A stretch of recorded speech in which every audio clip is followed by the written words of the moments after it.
Life hits some people like a truck. And sometimes, life hits some people like a black flash to the nuts. Just pain.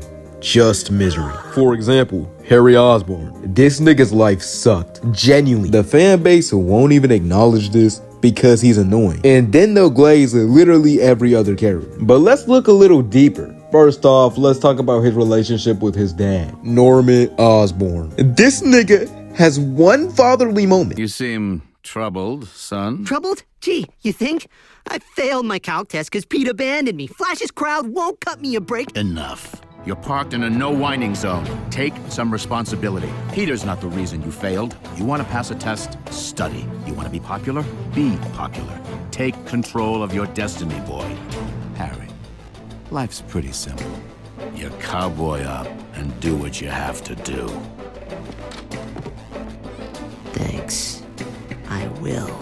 Mind you, this led to his son taking drugs. He turned his son to a junkie. Well, technically his son turned himself into a junkie, but it was under, pressure and shit. Anyway, that's all Norman does. Norman usually just talks to his son, expects him to just figure it out, even though he's a teenager with crippling low self-esteem, who's also rich, so probably not a crazy work ethic, who also has no emotional support outside of Peter or Gwen. But for some reason, Norman just expects his son to have a Jinwoo transformation. Anyway, as you know, this nigga's dad is a supervillain. He's evil! Norman, the real Green Goblin, framed Harry and gaslit him into thinking he was terrorizing niggas in his sleep. For context, Harry was drinking this goblin juice, using it like a performance drug or something. Bro was getting smarter, stronger, faster, all that shit. Bro was damn near a super soldier. Anyway, he was occasionally having blackouts, and it was making him edgy. Harry, you're a Green Goblin? What? No, I swear, Spider-Man, I was just LARPing. I don't even know who Green Goblin is. Nigga, I thought he was Joker. How did you confuse? Nigga, I'm a DC fan. All niggas ever want to talk about is Marvel. Oh, I just want to fit in, bro. What is the meaning of this? Nigga, get back in uniform. I need you for cosplay thirst traps on TikTok. Oh, you poor old man.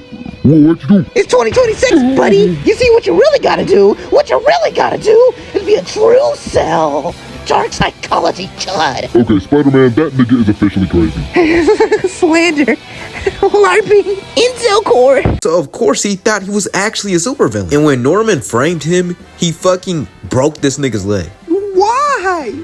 Why would you do that? But it gets worse for Harry, because the season 2 finale makes this all come to a boiling point. Harry discovers that his dad is actually the Green Goblin. Then, on top of this life-changing realization, his dad gets blown up in front of him by Spider-Man. J. Jonah Jameson was right, boy. He was telling the truth. Spider-Man's a menace. You gotta believe me. Friendly neighborhood Spider-Man. Bro, he's blowing people up. Straight to smithereens. Dude said, no more villains of the week. I'm getting the job done. No more great responsibility. He's clearly lost it. Imagine the only hero you know murking your dad. It's kind of crazy. And Harry's mom? What does she even do, bro? Like, she doesn't even talk to this nigga. Then there's his love life. The writers genuinely just took a shit on this man. Just miserable. Harry had terrible luck with women. I mean, Peter had way more game, and that nigga was toxic as hell, man. He was a problem. He starts going on dates with this one girl. Nothing serious. And it's actually going really well. They even go to the school dance. Like, going pretty well. Then the girl's ex comes back, says sorry, and she immediately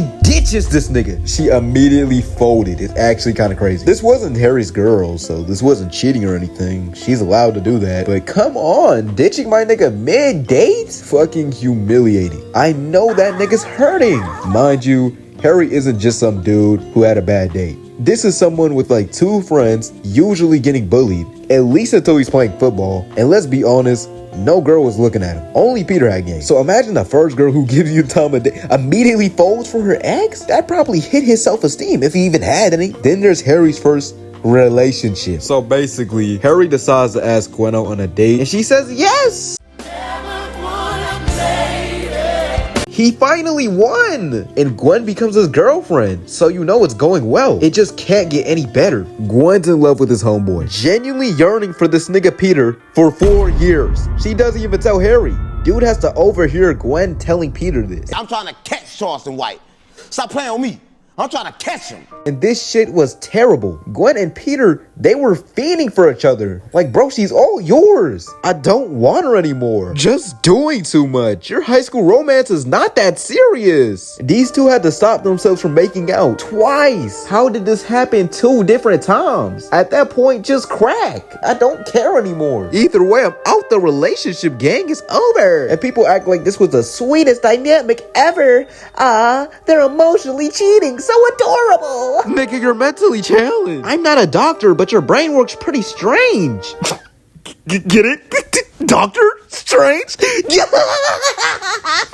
I'm sorry, bro. I'm just such a comedian. I'm literally the funniest guy on earth.